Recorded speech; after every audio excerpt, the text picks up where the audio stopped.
여자와 용의 환상으로 시작되는 요한계시록 12장은 계시록의 어려운 내용 중에 한 부분이기도 합니다. 그래서 다양한 해석도 있고 잘못된 억지 해석으로 성도들을 멸망에 빠뜨리는 경우도 있습니다. 요한계시록 12장에서 13장의 바른 해석은 마지막 대환란을 언급하기 전에 성도들이 세상에서 받는 고난, 그리고 그 후에 있는 하나님의 공의로운 심판을 알려주고 있는 기록입니다. 그 중에 오늘 본장은 여자로 상징된 교회가 용으로 상징되고 있는 사탄에게 핍박을 받고 있는 장면입니다. 사도 요한은 사탄의 정체를 세 마리의 짐승으로 묘사했습니다. 요한계시록 첫째로 12장에는 하늘에서 나타난 큰 붉은 용입니다. 그리고 둘째와 셋째는 요한계시록 13장에 나타나는 바다에서 올라오는 짐승과 땅에서 올라오는 짐승입니다. 여러분, 오늘 우리는 현대 과학 문명 속에서 살아가고 있습니다. 하지만 언제나 이 세상 역사의 방향과 본질을 알아야 됩니다. 그래야 우리의 실존을 바로 알 수 있습니다. 종말 시대를 살아가고 있는 성도들이 신앙의 정체성과 목적성을 가지고 하나님을 사랑하고 이웃을 사랑하고 그리고 천국을 소망하고 살아갈 수 있는 것도 이 세상 종말에 대한 분명한 인식이 있을 때 가능한 것입니다. 6월 첫 주일을 맞이하면서 주일 이 아침에 교회와 사탄이라는 제목으로 하나님의 말씀을 받고자 합니다. 교회라고 하는 것은 이 세상에 존재하는 어떤 물리적인 기관 그런 정도가 아니고 교회는 영적 전쟁을 하고 있는 그런 기관입니다. 하나님과의 관계 속에서 살아가고 있는 유기체적인 기관인 것입니다. 교회와 사탄이라고 하는 제목으로 하나님의 말씀 받고자 합니다. 우리 모두에게 구속 역사의 진리를 깨닫는 그런 은혜가 이 시간 있기를 소원합니다. 첫째로 해를 옷 입은 영광스러운 여자, 곧 교회의 모습입니다. 사도 요한은 일곱째 나팔을 부는 천사를 통하여서 이 세상 역사의 본질과 그 가운데 있는 교회의 실체를 알려주고 있는 이 환상을 보게 됩니다. 본문 1절을 보겠습니다. 같이 읽읍시다. 하늘에 큰 이적이 보이니 해를 옷 입은 한 여자가 있는데 그 발 아래는 달이 있고 그 머리에는 12별의 관을 썼더라 라고 기록합니다. 여기 하늘에 큰 이적을 보았다라고 합니다. 이것은 사도 요한이 보고 있는 하늘에 나타난 큰 계시를 알려주고 있는 장면입니다. 그 큰 계시의 내용은 한 여자가 찬란하고 영광스러운 옷을 입고 있는 장면입니다. 그렇다면 이 여자는 무엇을 가리키는 것인가? 누구를 상징하고 있는 것인가? 서두에 말씀드린 것처럼 바로 이 세상에 존재하고 있는 주님의 교회를 알려주고 있는 말씀입니다.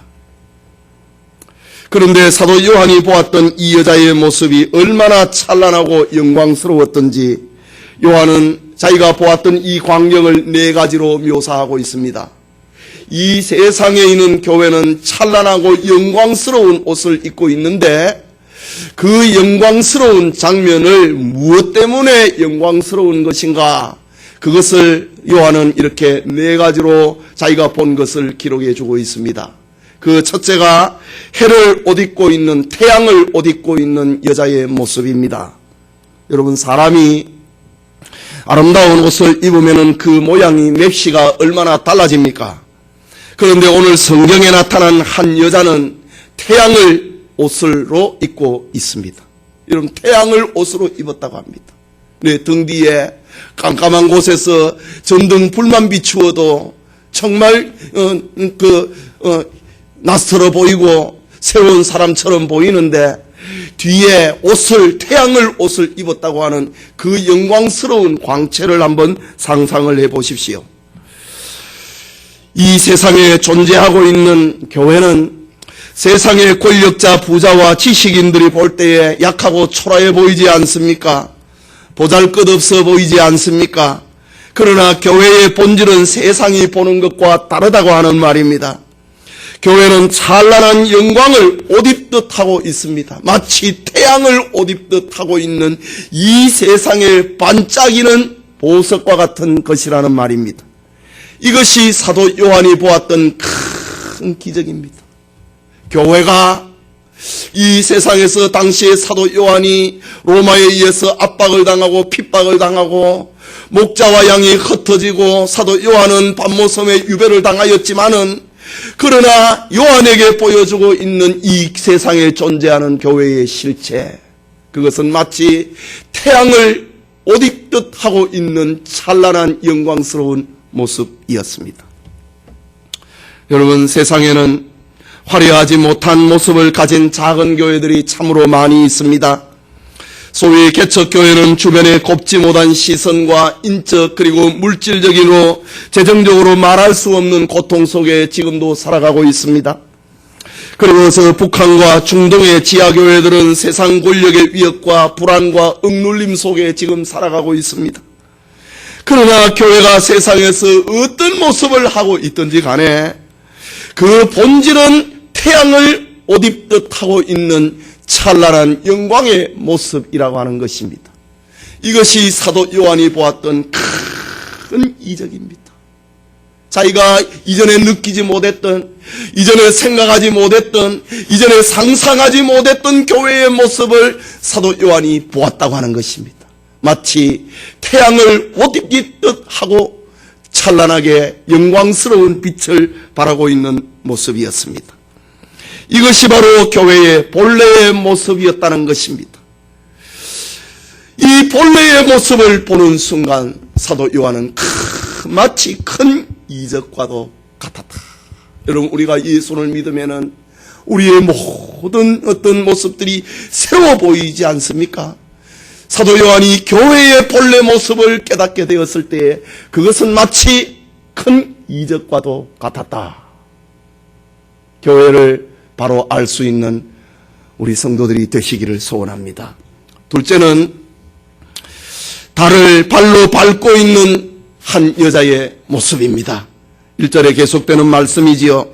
여기 달이라고 하는 것은 성경 여러 곳에서 이 세상을 상징하고 있습니다. 여자가, 교회가 달을 발로 밟고 있다고 하는 것은 교회가 세상을 주장하고 교회가 세상을 인도하고 있다고 하는 말입니다. 여러분은 교회가 이 세상을 주장하고 있다는 말을 어떻게 여러분의 귀에는 들리고 있습니까? 대부분의 사람들은 세상이 교회를 판단하고 세상이 교회를 향하여 함부로 하고 귀히 여기지 아니하고 마음껏 평가를 합니다. 오늘날 인터넷상에 떠돌고 있는 기괴한 소리들을 보십시오. 교회는 마치 천덕꾸러기처럼 되어가고 있습니다. 그러나 교회는 사람들이 생각하고 있는 그런 모습이 아닙니다. 교회의 실상은 이 세상을 밟고 있습니다. 교회는 세상의 수많은 학설과 이론들을 지배하고 있다고 하는 말입니다. 교회는 세상의 사상과 철학과 과학을 지배하고 교회가 이 세상의 문학과 법학과 의학과 이념들을 밟고 있다고 하는 것입니다. 교회를 넘어설 수 없다는 말입니다. 사도 바울은 이런 교회의 정체성을 말하면서 고린도후서 10장 5절에 기록합니다. 하나님 아는 것을 대적하여 높아진 것을 다 무너뜨리고 모든 생각을 사로잡아 그리스도에게 복종하게 하니. 사도 바울은 이 세상에 하나님을 대적하는 모든 이론과 사상을 사로잡아서 하나님 앞에 복종하게 하는 것이 바로 교회라고 했습니다. 이것이 세상에 존재하고 있는 교회의 본질입니다. 역사상 이 진리를 깨닫고 실천한 나라와 개인은 복을 받았습니다. 그러나 이 진리를 거절하고 조롱한 나라와 개인은 망하고 말았습니다. 교회가 비록 작은 교회라 할지라도, 초라한 교회라 할지라도, 지하에 있는 교회라 할지라도 교회가 이 세상의 사상과 이념과 철학을 발로 밟고 있다. 이것이 사도 요한이 보았던 세상에서 경험할 수 없었던 교회의 본 모습, 큰 이적이었다라고 합니다. 셋째로 12별이 달린 관을 쓰고 있는 여자였습니다. 1절의 말씀입니다. 12별이라고 하는 것은 이스라엘의 12지파와 예수님의 12사도와 관련된 것입니다. 이것은 세상에서 교회가 가지고 있는 별과 같은 사명을 가리킵니다. 그리고 머리에 쓴 관은 교회가 받을 상급을 가리킵니다. 그렇습니다. 세상에서 하나님께 부름을 받은 교회는 그 사명과 그 행한 일에 따라서 그 사명과 그 행한 일, 12별과 같은 12별이 달려있는 관을 쓰게 된다. 상급을 받게 된다라는 말입니다. 성도는 그 행한 일에 따라서 썩지 아니할 면류관이 예비되어 있다고 고린도전서 9장에 말합니다. 디모데후서 4장 8절에는 성도를 향하여 의의 면류관이 예비되어 있고 나뿐만 아니라 주의 나타나심을 사모하는 모든 자에게 예비되어 있다고 했습니다. 사도행전 2장 10절에는 죽도록 충성하라 그리하면 썩지 아니할 면류관을 네게 주리라고 약속을 했습니다. 베드로전서 5장에는 영광의 면류관이 예비되어 있다고 합니다. 요한계시록 4장 4절에는 성도들의 행한 일에 따라 큰 면류관이 예비가 되어 있다고 합니다. 이것이 주님의 교회가 받은 영광이고 사도 요한이 받았던 큰 이적과 같은 모습이었습니다. 교회에게는 12별이 달린 면류관이 예비되어 있다. 이건 기적이었다는 사실입니다. 우리의 작은 선행에 하나님께서 이렇게 큰 상으로 갚아주시는가? 그것은 큰 이적과도 같았다라는 말입니다. 또 하나는 해산의 비명을 지르고 있는 여자입니다. 우리 2절을 같이 읽읍시다. 이 여자가 아이를 베어 해산하게 되매 아파서 애를 쓰며 부르짖더라 라고 합니다. 여기 아파서 애를 써서 부르짖고 있는 모습, 이것은 아이를 해산하는 해산의 고통을 가리키고 있는 말입니다. 구속사적인 관점에서 보면 이것은 신약교회를 해산한 구약교회의 몸부림 부르짖음을 말합니다. 즉 그리스도를 탄생시키기 위한 구약교회의 아픔을 말하는 것입니다. 하지만 본문은 넓은 의미에서 보면 이것은 세상에 존재하는 모든 교회가 받은 사명수행의 아픔과 부르짖음이라 해도 해석을 해도 괜찮습니다. 여러분, 교회는 생명을 해산하기 위해서 오랜 시간 인내와 아픔을 겪어내어야 됩니다. 새 생명을 출산하기까지 해산의 과정은 반드시 거쳐야 되는 것입니다. 예수님께서도 말씀하시기를 너희 중에 어떤 사람이 양 100마리가 있는데 그 중에 하나를 잃으면 99마리를 들여두고 그 잃은 것을 찾아내기까지 찾아다니지 아니하겠느냐 라고 했습니다. 그렇습니다. 교회가 받은 사명은 잃은 자를 찾아내기까지 찾아다니는 것입니다. 이것이 바로 아이를 해산하기 위해서 예수를 써서 부르짖고 있는 장면입니다. 찾아내기까지 찾아다니는 것, 부르짖는 모습입니다. 여러분, 해산하는 고통, 그러나 이것은 교회의 영광이었습니다. 여자가 아이를 낳는 것은 고통이 전부가 아니지 않습니까? 여자의 영광입니다. 아이를 출산하는 것은 영광입니다. 교회가 아이를 출산한다, 새로운 생명을 낳는다, 이것은 이 세상에서 받은 교회의 영광이었습니다. 우리가 이 세상에서 어떤 사람을 전도하러 위하여서 애를 쓰고 있는 이런 모습, 이것은 마치 여자가 아이를 해산하는 모습과도 같았다. 생명을 계승하기 위하여서, 가문을 계승하기 위하여서 생명을 해산하고 있는 여자의 모습과 같이 전도하는 것은 그것과 같았다. 이것은 사도 요한이 보았던 교회가 받은 이 세상에서의 영광이었습니다. 여러분, 교회는 이렇게 영광의 광채에 둘러싸여 있습니다. 교회가 비록 세상에서 초라해 보일지라도 세상의 모든 이론과 권력과 사상과 과학을 지배하고 주장하고 있습니다. 교회는 사명 곧 행한 일에 따라 하나님으로부터 면류관을 쓰게 될 것입니다. 그리고 교회는 새 생명을 해산하기 위하여 아픔과 애씀과 부르짖음의 고통을 감당하게 됩니다.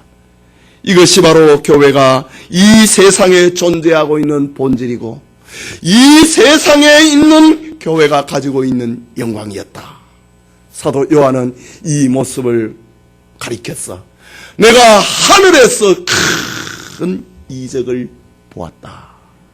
이 세상에서 느끼지 못했던, 알지 못했던, 생각할 수 없었던 교회의 모습을 보았다. 라고 합니다. 그게 둘째로 교회의 핍박자 큰 붉은 용을 봅니다. 사탄입니다. 요한은 하늘에 나타난 영광스러운 여자의 모습 다음에 무서운 장면 하나를 또 보게 됩니다. 3절의 말씀입니다. 우리 같이 읽읍시다. 하늘에 또 다른 이적이 보이니 보라, 한 큰 붉은 용이 있어 머리가 7이요 뿔이 10이라 그 여러 머리에 7 왕관이 있는데 라고 기록합니다. 요한은 자기가 보았던 용의 모습을 5가지로 알려줍니다. 이 사탄의 정체를 5가지로 이 세상에 존재하고 있는 이 세상에는 교회의 모습을 알려주고 있는 반면에 이 세상의 교회를 상대하고 있는 대적하고 있는 사탄의 정체를 5가지로 묘사합니다. 그 첫째가 한 큰 붉은 용이었다고 합니다. 이 용의 정체에 대해서 12장 9절에 기록을 합니다. 9절 보십시오. 큰 용이 내쫓기니 옛뱀 곧 마귀라고도 하고 사탄이라고도 하며 온 천하를 꿰는 자라. 그가 땅으로 내어 쫓기니 그의 사자들도 그와 함께 내어 쫓기니라.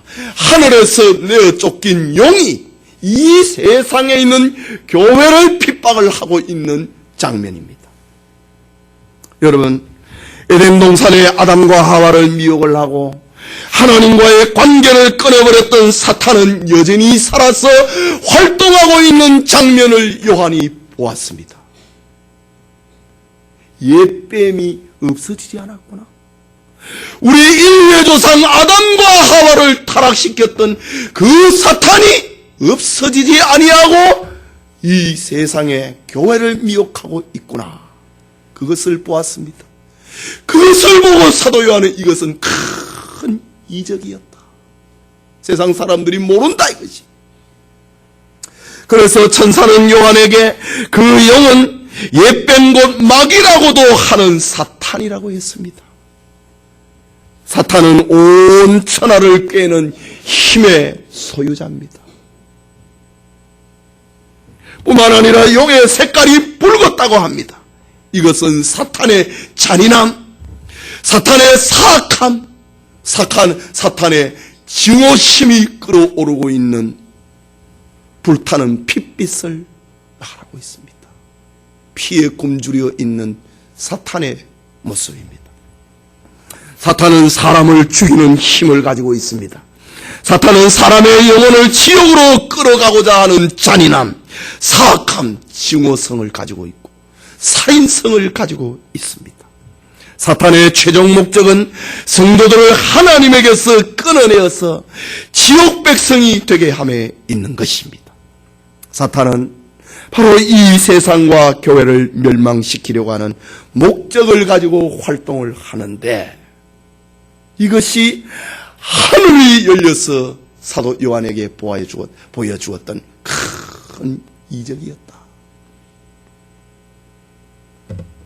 둘째는 그는 7머리와 10뿔을 가지고 있는 사탄이었습니다. 머리라고 하는 것은 지식과 지혜의 상징입니다. 온 천하를 꿰는 사탄의 지혜는 사람의 지혜를 초월한다고 하는 말입니다. 창세기 3장 1절에 보면은 뱀은 여호와 하나님이 지으신 들짐승 중에 가장 간교하더라 라고 했습니다. 계속해서 일곱 머리라고 했습니다. 이것은 인류 역사에 나타난 사탄에게 미혹이 되어 있는 패권주의 국가를 가리킨다고 요한계시록 여러 부분에서 해석을 하고 있고, 구약의 계시록인 다니엘서에서 이 일곱 머리는 사탄에게 미혹이 된 이 세상의 패권주의 국가라고 정확하게 설명을 해주고 있습니다. 그 일곱 머리는 이 지구상에 나타났던, 이 세상 역사에 나타났던 최초의 패권주의 국가, 모든 권력이 왕에게 집중이 되어 있고 왕의 힘으로 행사를 하는 강력한 독재 정권을 가리켜 패권주의 국가라고 하거든요. 이 세상에 나타났던 첫 번째 패권주의 국가는 애굽이었습니다. 둘째는 아수르였습니다. 셋째는 바벨론이었습니다. 넷째는 페르시아였습니다. 다섯째는 헬라였습니다. 여섯째는 로마였습니다. 그리고 일곱 번째는 이 세상 마지막 날에 나타날 짐승이라고 했습니다. 여러분 잘 보십시오. 사탄에게 미혹이 되어 있는 이 세상의 패권주의 국가는 어김없이 하나님의 나라와 관계했습니다. 애굽을 보십시오. 이스라엘 백성을 죽이려고 했습니다. 아수르를 보십시오. 북왕국 이스라엘을 멸망을 시켰습니다. 바벨론을 보십시오. 유다를 멸망시켰습니다. 페르시아를 보십시오. 유다를 해방을 시켰습니다. 헬라를 보십시오.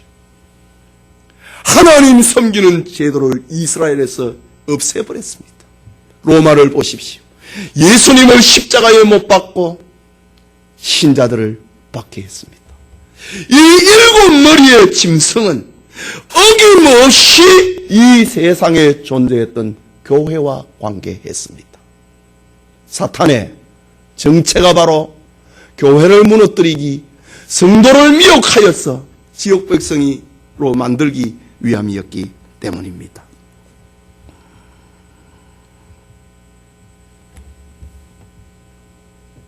그리고 그 머리에는 뿔이 10개 달려있다고 합니다. 10뿔을 가졌다고 합니다.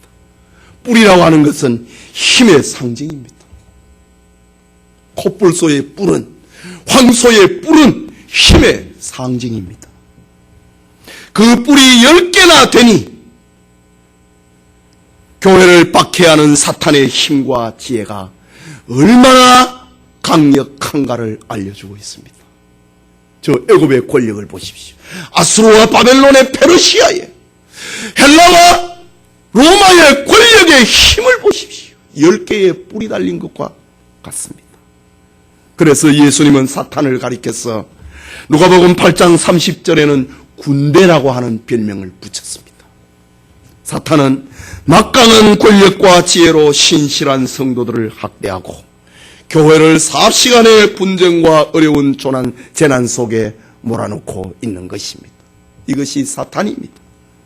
셋째는 그 일곱 머리에 일곱 왕관을 쓰고 있는 사탄입니다. 머리가 일곱인데 일곱 왕관을 쓰고 있더라 라고 합니다. 1절에 보면은 여자가 관을 쓰고 있는데, 지금 3절에 보면은 용이 일곱 머리를 가지고 있고 그 머리에 왕관을 쓰고 있더라고 했습니다. 그런데 이 관의 성질은 다릅니다. 여자가 썼던 관은 헬라말로 스테파노스입니다. 이것은 하나님이 씌워주는 멸관을 가리킵니다. 그런데 이 용이 쓰고 있는 왕관은 디아테마라고 하는 겁니다. 자기가 뒤집어 쓰고 있는 겁니다. 세상의 권력의 관을 자기가 뒤집어 쓰고 있는 것. 이것이 디아테마라고 하는 왕관입니다. 그렇다면 용이 쓴 일곱 면류관, 일곱 왕관은 정당하게 취한 왕관이 아닙니다. 조작한 관입니다. 이유는 교회가 빛나는 면류관을 쓰고 있으니 사탄은 성도들을 미혹하기 위하여 거짓 면류관을 쓰고 있는 것입니다. 우리에게도 영광스러운 미래가 있다. 그것을 조작하기 위하여서 용이 머리에 왕관을 자기가 조작해가지고 만들어서 썼다. 요한이 보았던 겁니다. 이것을 가리켜 하늘에서 보았던 큰 이적이었습니다. 넷째는 그 꼬리로, 용의 꼬리입니다. 꼬리로 하늘의 별 3분의 1을 끌어다가 던져버립니다. 4절을 보십시오.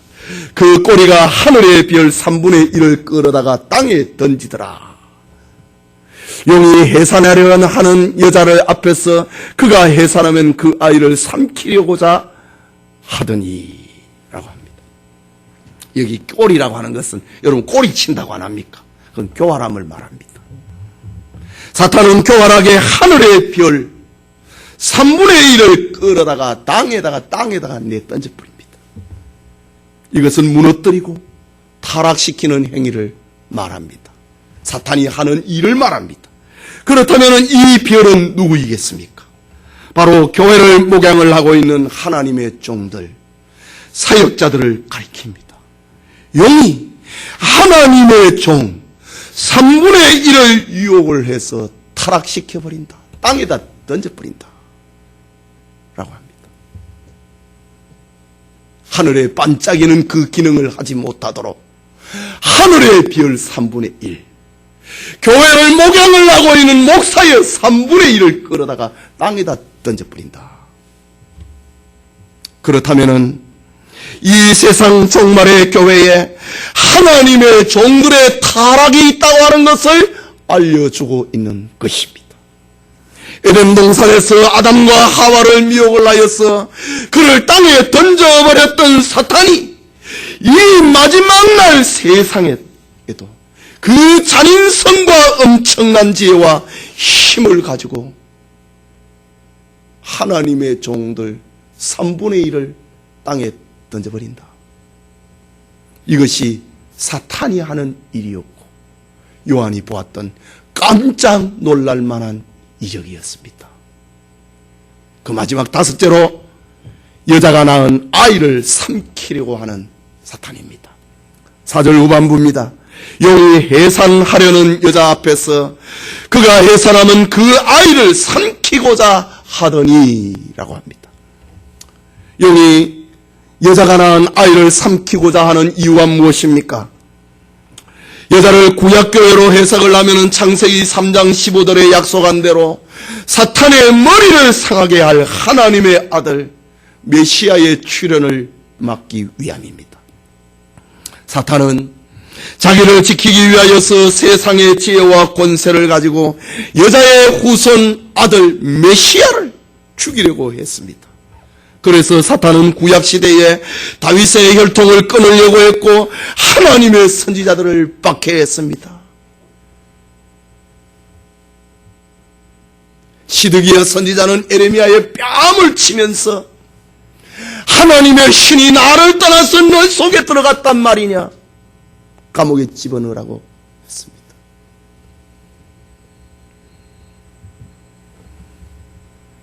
그래서 사탄은 이렇게 구약시대부터 하나님의 말씀을 가지고 있는 선지자들을 박해하였고 메시아의 출현을 막기 위해서 아들이 낳는 것을 막기 위하여서 낳으면은 삼키려고 하더라. 그러나 하나님의 계획대로 그리스도는 이 세상에 오셨고 신약교회는 세워지고 말았습니다. 사탄은 지금 자기가 삼키려고 했던 그리스도의 재림을 기다리고 사모하는, 그리고 그 말씀을 지키는 교회를 삼키려고 합니다. 그래서 교회는 지금도 세상으로부터 미움을 받고 있는 것입니다. 요한복음 15장 18절과 19절에 예수님이 말씀하셨습니다. 세상이 너희를 미워하면 너희보다 먼저 나를 미워한 줄 알라. 너희가 세상에 속하였으면 세상이 자기의 것을 사랑할 것이나 너희는 세상에 속한 것이 아니요 도리어 내가 너희를 세상에서 택하였기 때문에 세상이 너희를 미워하느니라. 사탄이 교회를 핍박하는 이유가 바로 여기에 있습니다. 우리는 하나님에게 속하였기 때문입니다. 이것이 성도와 이 세상 관계이고, 그것이 우리가 이 세상에 살아가고 있는 영적인 현실입니다. 그러나 그것은 끝이 아닙니다. 세 번째로 생각하고자 하는 것은 하나님의 보호를 받는 교회입니다. 5절을 보십시오. 여자가 아들을 낳으니 이는 장차 철장으로 만국을 다스릴 남자라. 그 아이를 하나님 앞과 그 보좌 앞으로 올려가더라 라고 합니다. 이미 살펴본 것처럼 철장으로 만국을 다스릴 이는 바로 예수 그리스도를 가리킵니다. 구약교회가 아들을 낳았다 이거지. 그 아들은 예수 그리스도요, 만국을 철장으로 다스릴 주권자를 가리킵니다. 복음서에 의하면 예수님께서 탄생을 하시자 사탄은 그리스도를 죽이기 위하여서 헤롯의 군대를 동원하여서 베들레헴 근처의 2살 아래의 남자아이를 모조리 죽여버렸습니다. 그러나 예수님께서는 육신의 부모와 함께 애굽으로 피신합니다. 사탄은 제사장과 서기관과 바리새인들을 동원하여 예수님의 구원운동을 방해하고 파괴하고 죽이려고 했습니다. 마침내 사탄은 예수님을 십자가에 매달아 죽였습니다. 사탄은 자신의 계획이 성공한 줄 알았습니다. 그러나 그리스도는 죽은 지 3일 만에 부활하셨고 하늘로 승천하셨습니다. 사탄은 인류 구원을 위한 이 하나님의 신비, 하나님의 비밀을 다 알지 못했던 것입니다. 사탄이 아무리 하나님의 구원 역사를 파괴하려고 해도 하나님의 지혜와 하나님의 능력은 감당할 수가 없는 것입니다. 그렇다고 사탄이 자기 목적을 포기하는 것이 아닙니다. 6절을 보십시오. 이것이 오늘 우리 교회의 현실입니다. 같이 읽읍시다. 그 여자가 광야로 도망하며 거기서 1260일 동안을 그를 양육하기 위하여 하나님께서 예비하신 곳이 있더라 라고 합니다. 사탄은 그리스도를 낳은 여자 구약교회를 박해했습니다.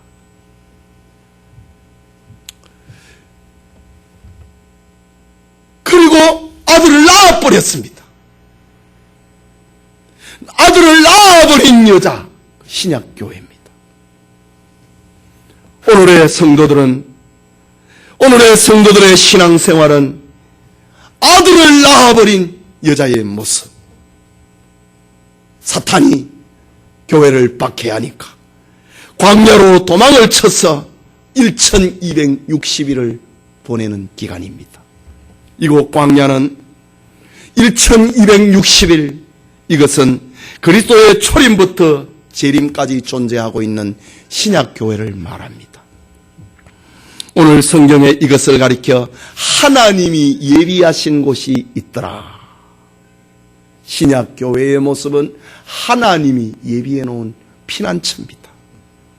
사람의 힘으로는 사탄을 피할 힘이 없지만은 하나님의 보호가 있는 곳, 그곳이 바로 이 세상에 존재하고 있는 교회라고 하는 말입니다. 여러분, 오늘의 교회는 사탄의 교활함과 권세와 미혹을 피할 하나님이 예비해 놓으신 피난처입니다.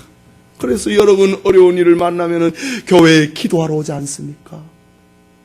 하나님이 예비해 놓은 피난처입니다. 출애굽한 이스라엘에게 광야 생활은 괴로움이었습니다. 그러나 하나님은 하늘의 만나와 생수로 그들을 먹여 주었습니다. 광야는, 이 세상은 사람의 힘으로 사는 장소가 아니고 광야는 하나님의 말씀으로, 하나님의 은혜로 사는 곳입니다. 이것이 바로 성도가 받은 세상의 피난처, 교회 생활이요, 그리고 교회가 받은, 성도들이 받은 양식이라고 하는 말입니다. 예배드리는 성도 여러분, 지금까지 말씀드린 이 엄청난 이야기를 누가 이해할 수 있겠습니까? 그래서 사도 요한은 이것을 가리켜 큰 이적이었다. 상식과 지식을 초월하는, 세상의 지식을 정보를 초월하는 사건이었다 라고 말합니다. 그러나 하나님의 자녀된 성도들은 오늘의 이 말씀이 사실로 들려져야 됩니다. 진리로 받아들여야 됩니다. 교회가 세상에서 연약하고 보잘것없고 비난과 조롱을 받기도 하지만은 하나님의 영광의 옷을 입고 있다는 사실을 믿어야 됩니다. 교회의 실상은 세상의 모든 이론과 사상을 밟고 있다는 것을 알아야 됩니다. 교회는 그 행한 대로 장차 면류관의 상급을 받을 것입니다. 그러니 교회는 그리스도를 품고 그리스도를 전파하고 새 생명을 생산하는 구원의 공동체라고 하는 이 영광성을 잃어버려서는 안 됩니다. 전도하는 영광을 잃어버려서는 안 된다라는 말입니다. 그러나 이 세상에는 교회를 대적하는 사탄이 활동하고 있습니다. 사탄은 막강한 힘과 지혜로 성도들을 핍박합니다. 성도들을 미워하기 위하여 거짓 면류관을 쓰고 있습니다. 교활함으로 하나님의 종들과 교회를 유혹하고 타락시킵니다. 예수님의 출현을 막고 예수님을 말하지 못하게 하고 핍박을 합니다. 그래서 교회는 사탄의 미움을 피해서 광야로 도망칠 수밖에 없는 곳입니다. 여러분, 사람의 힘으로는 정말 사탄의 권세를 이기거나 피할 수가 없습니다. 하지만 세상 역사는 이것이 전부가 아닙니다. 하나님의 보호와 사랑이 있고 하나님의 인도가 있는 것입니다. 여러분은 이 세상에서 하나님의 인도를 받아서 이렇게 교회로 왔고 하나님의 말씀을 들음으로 우리는 사탄으로부터 보호를 받고 있는 것입니다. 사탄은 지금까지 교회를 공격해 왔지만 교회가 건재한 이유는 하나님의 보호가 있기 때문입니다. 이것이 세상 중에 있는 교회의 모습이고 낭떠러지 바위 틈에 피어있는 백합화와 같은 교회의 모습입니다. 교회의 어제와 오늘 그리고 교회의 내일을 깨닫는 비전의 사람들이 다 되시기를 축원합니다.